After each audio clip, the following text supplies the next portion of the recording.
Besaran upah guru dan tendik P3 KPW di Malteng tak menentu, ini penjelasan Disdikbud.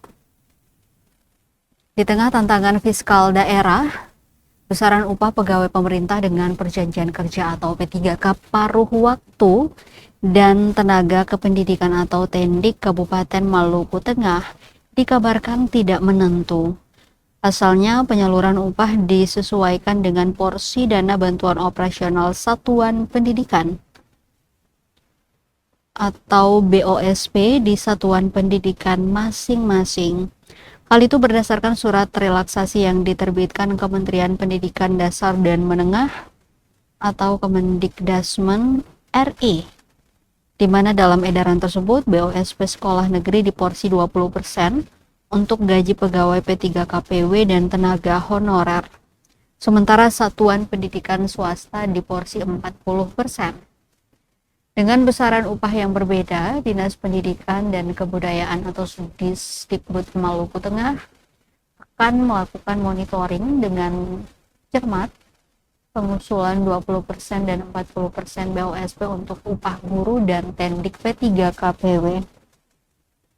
Dengan begitu, Disdikbud memastikan 20% upah P3 KPW benar-benar terpenuhi dari dana BOSP. Dikonfirmasi soal besaran spesifik gaji P3 KPW, Syahril tidak berkomentar lebih. Ia menambahkan terdapat kepatutan belanja buku dari dana BOSP tidak boleh di bawah 10%, belanja sarpras maksimal 10%. Sementara untuk durasi kerja, ketentuannya disesuaikan dengan jadwal kerja semula saat para guru dan tendik masih bertugas di sekolah. Syahril mengatakan sebaran P3 KPW lingkup Disdikbud Malteng hampir tersebar di semua kecamatan.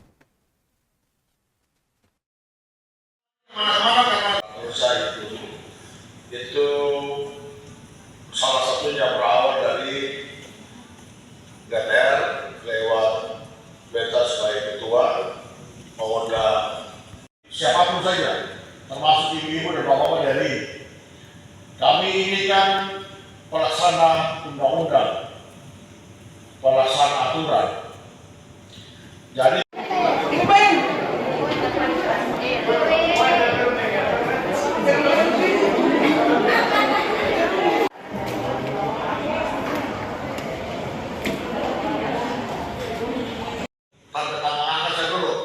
nanti baru ketua bisa nangkap lebih baik. Ketua tidak tinggal diam juga untuk memperjuangkan apa yang menjadi bagian dari harapan keluhan Bapak Ibu para waktu di usia ini. Kita pikir begitu, artinya ketua bicara lagi kemana-mana karena usaha itu salah satunya berawal dari GTR